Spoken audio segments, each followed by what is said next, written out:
और आप सभी का स्वागत है हमारे चैनल पर। इस वक्त की बड़ी खबर आपको बता दें, केरल के स्थानीय निकाय चुनाव परिणाम पर सबकी नजरें थी।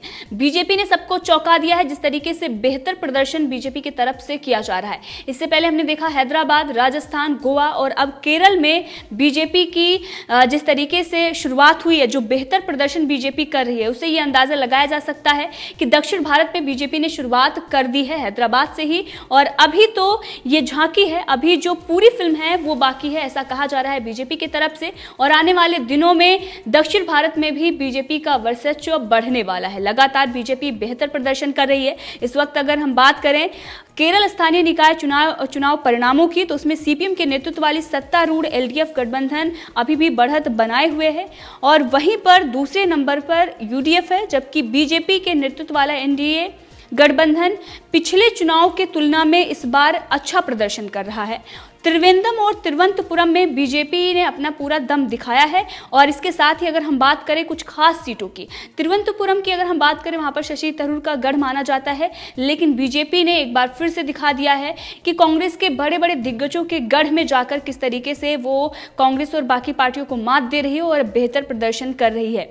इसके साथ ही कोच्चि में कांग्रेस की मेयर एक वोट से हार गए, एक वोट से बीजेपी की जो मेयर हैं वो जीती हैं। तो ये बहुत बड़ी जीत बीजेपी के लिए है, क्योंकि इस तरीके से दक्षिण भारत में खाता खोलना और बेहतर प्रदर्शन करना, जहां पर बीजेपी का कुछ भी नहीं है, वहां पर इस वक्त जिस तरीके से बीजेपी 24 पंचायत चुनाव में आगे चल रही है। इससे पहले हमने देखा कि बाकी चाहे वो हैदराबाद हो, वहां पर जिस तरीके से बीजेपी शुरुआत करती है 49 सीटें उसको मिलती हैं। इसके साथ ही राजस्थान में कांग्रेस के बड़े बड़े दिग्गजों को उनके गढ़ में जाकर चुनौती देती है बीजेपी, और वहां से किस तरीके से जीत हासिल करती है। तो इन सब चीज़ों से ये साफ नजर आ रहा है कि विपक्ष के द्वारा जो किसानों को भ्रमित किया जा रहा है, जिस तरीके से लगातार भ्रम फैलाया जा रहा है, उस सबका असर नहीं पड़ रहा है। लगातार बीजेपी जीत रही है। जहां पर उसकी कभी भी सीटें नहीं हुआ करती थी, वहां भी बीजेपी अपना दम दिखा रही है, चाहे वो कोच्चि हो या इसके साथ ही हमने आपको दिखाया तिरुवनंतपुरम, बाकी जो त्रिवेंद्रम, ये सारी जो सीटें हैं जिस तरीके से बीजेपी उस पर अपना दम दिखा रही है, इससे साफ नजर आ रहा है कि विपक्ष कितनी भी कोशिश कर ले, कितना भी लोगों को बरगला ले, लेकिन अब सच्चाई सामने आ रही है। इसके साथ ही अगर हम बात करेंगे तो कुछ अहम चीजें भी निकलकर सामने आ रही हैं। इसके साथ ही बीएल संतोष ने एक ट्वीट किया और उन्होंने बताया है कि किस तरीके से बीजेपी जहां पर जीती है वो स्वामी अयप्पा का बर्थ प्लेस है, और स्वामी अयप्पा की अगर हम बात करें तो हिंदू धर्म में उनको बहुत ही माना जाता है, बहुत ही ज़्यादा मान्यता है, और वहाँ पर बीजेपी इस तरीके से जीतती है। तो ये सारी चीज़ें साफ नज़र आ रही हैं कि बीजेपी की जो शुरुआत है वो बहुत ही बेहतर है। जनता बीजेपी को लगातार समर्थन दे रही है। इससे पहले ये कहा जा रहा था कि केरल में जिस प्रकार की चीज़ें चल रही थी, वहाँ पर जिस तरीके से धर्मांतरण और तमाम जो समस्याएँ थीं, किस प्रकार का भ्रष्टाचार था, उसको लेकर ये कहा जा रहा था कि सीपीएम को अब अगर कोई टक्कर देगा तो वो होगी बीजेपी।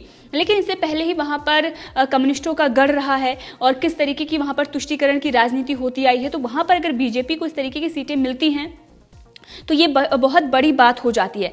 994 पंचायत में एलडीएफ 503 पर आगे चल रहा है। यूडीएफ की अगर हम बात करें 377, और एनडीए 25 पंचायतों में आगे चल रही है, और यूडीएफ जो है 377, एलडीएफ जो है 502 पर आगे चल रहा है। इस वक्त के जो हमारे पास आंकड़े सामने आ रहे हैं, बीजेपी का जहां पर कुछ भी नहीं हुआ करता था, वहां पर अगर वो 25 सीटें लेकर आ रही है तो ये बहुत ही बड़ी बात है।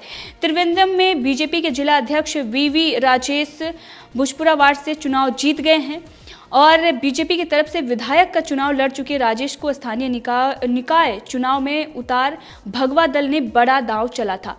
राजेश केरल के नेंडुमगढ़ विधानसभा क्षेत्र से चुनाव लड़ चुके हैं, तब वो तीसरे नंबर पर थे। इसके साथ ही तिरुवनंतपुरम और कोझिकोड कॉर्पोरेशन में शुरुआती ट्रेंड में बीजेपी दूसरे नंबर पर चल रही थी, और उसके बाद लगातार बीजेपी तिरुवनंतपुरम में जिस तरीके से अच्छा प्रदर्शन कर रही थी, उसके बाद उन्होंने सीट जीत ली है।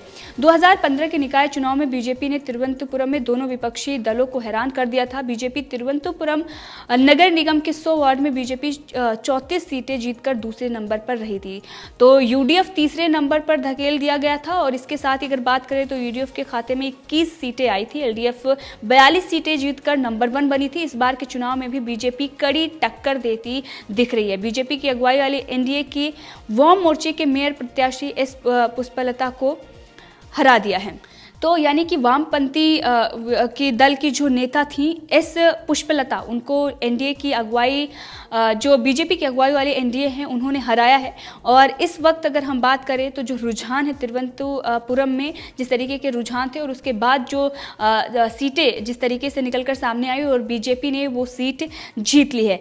इसके साथ ही अगर हम बात करें तो 941 ग्राम पंचायतों के 15,962 वार्ड, 152 ब्लॉक पंचायत के 2,080 वार्ड और 14 जिला पंचायत के 331 डिवीजन, 80 म्यूनिसिपैलिटी के 3,078 वार्ड और 6 म्यूनिसिपल कॉर्पोरेशन के 414 वार्ड पर चुनाव 3 चरणों में क्रमशः 8, 10 और 14 दिसंबर को हुए थे। कुल 76% वोटिंग हुई थी। और 2015 में अगर हम बात करें तो 2015 में एलडीएफ ने यह मुकाबला जीता था और उस वक्त बीजेपी को केवल 14 ग्राम पंचायत और 1 म्यूनिसिपैलिटी में जीत दर्ज कर पाई थी। बीजेपी यही उसको मिली थी। लेकिन इस वक्त बीजेपी के पास 25 जो सीटें हैं वो पंचायत चुनाव में वो आगे चल रही है। और इसके साथ ही अगर हम बात करें तो कोच्चि में और तिरुवनंतपुरम में जिस तरीके से बीजेपी ने अपना दम दिखाया है, साफ नजर आ रहा है कि बीजेपी ने शुरुआत कर दी है और बहुत बड़ी शुरुआत की है। केरल निकाय चुनाव के नतीजों पर अगर हम गौर करें तो कोच्चि नगर निगम के नतीजे रोचक रहे। यहाँ पर कांग्रेस के मेयर कैंडिडेट एन वेणुगोपाल चुनाव हार गए हैं। उन्हें बीजेपी की टी पद्मा कुमारी ने हराया है। हालांकि एन वेणुगोपाल को इस सीट पर पहले लीड मिली थी, लेकिन वो आगे पिछड़ते चले गए और बीजेपी के जो मेयर हैं वो 1 वोट से चुनाव जीत गई। खास बात ये रही है कि एन वेणुगोपाल की हार मात्र 1 वोट से हुई है। एन वेणुगोपाल नॉर्थ आइलैंड से चुनाव लड़ रहे थे और उन्हें कोच्चि में कांग्रेस का मेयर उम्मीदवार माना जा रहा था। बता दें कि कोच्चि नगर निगम पर कांग्रेस की अगुवाई वाले यूडीएफ का 10 सालों से कब्जा था। यानी कि 10 सालों से कब्जा होने के बाद भी जिस तरीके का बीजेपी प्रदर्शन कर रही है, ये बहुत ही बेहतर प्रदर्शन बीजेपी के लिए है। इसके साथ ही एन वेणुगोपाल भी अपनी हार से हैरान हैं। उन्होंने इस बूथ पर फिर से वोटों की गिनती की मांग की है, क्योंकि 1 वोट से वो हार गए हैं।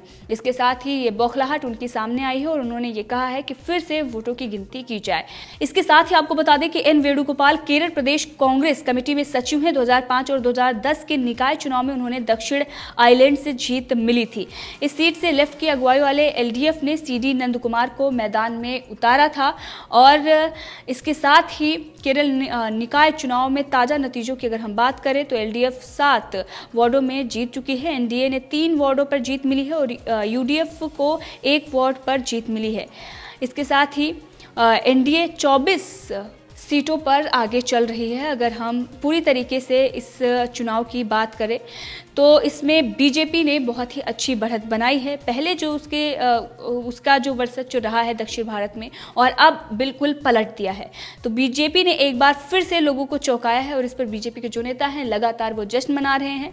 आपने देखा जिस तरीके का प्रदर्शन रहा है बीजेपी का पिछले चुनाव में, चाहे वो हैदराबाद रहा हो या इसके साथ ही राजस्थान रहा हो या इसके साथ ही हमने गोवा में देखा जिस तरीके से बीजेपी ने भारी मतों से जीत हासिल की है।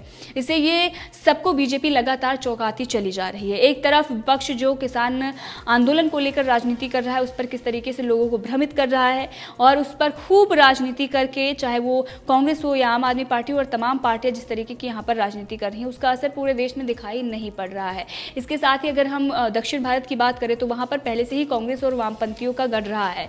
तिरुवनंतपुरम में शशि थरूर का जो गढ़ रहा है उसमें बीजेपी जाकर जीत हासिल करती है। इसके साथ ही वामपंथी दल जो सालों से इस तरीके का कब्जा करके वहां पर बैठा हुआ है, अब वहां पर बीजेपी अपना खाता खोल रही है। और इसके साथ ही कई ऐसी जगह हैं जहां पर ये दिखाई दे रहा है कि किस तरीके से बीजेपी का जो प्रदर्शन है वो काफ़ी बेहतर है। और लोग ये उम्मीद जता रहे हैं कि आज जो केरल में जिस तरीके से बीजेपी प्रदर्शन कर रही है उससे कहीं ना कहीं ये संदेश जा रहा है कि आज का जो हिंदू है वो जाग चुका है, क्योंकि कई ऐसी जगह हैं जहां पर भाजपा के कार्यकर्ता उत्साहित हैं और लगातार छत्रपति शिवाजी महाराज की तस्वीर वहां पर लगाई जा रही है। इसके साथ ही प्रधानमंत्री नरेंद्र मोदी, गृह मंत्री अमित शाह की भी तस्वीर लगाई जा रही है। पूरी तरीके से भगवा रंग में रंगा जा रहा है।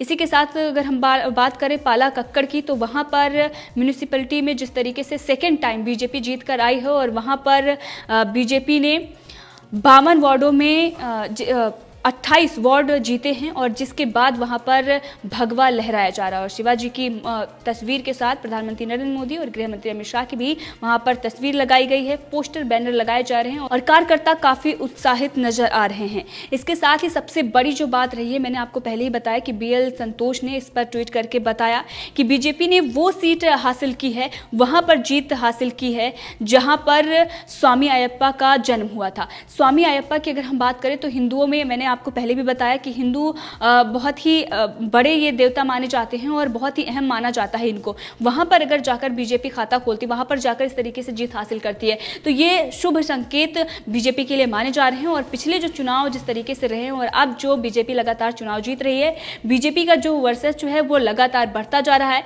और कांग्रेस की अगर हम बात करें तो वो लगातार गिरती जा रही है, उसका जो ग्राफ है वो लगातार गिरता जा रहा है। कांग्रेस के बड़े बड़े जो दिग्गज हैं वो भी अपना गढ़ संभाल नहीं पा रहे हैं। तो इस पूरे मामले में आपका क्या कहना है, कमेंट करके जरूर बताएं। इसी के साथ अगर आपने अभी तक चैनल को सब्सक्राइब नहीं किया है तो कर लें ताकि हर अपडेट आप तक पहुंचती रहे। धन्यवाद।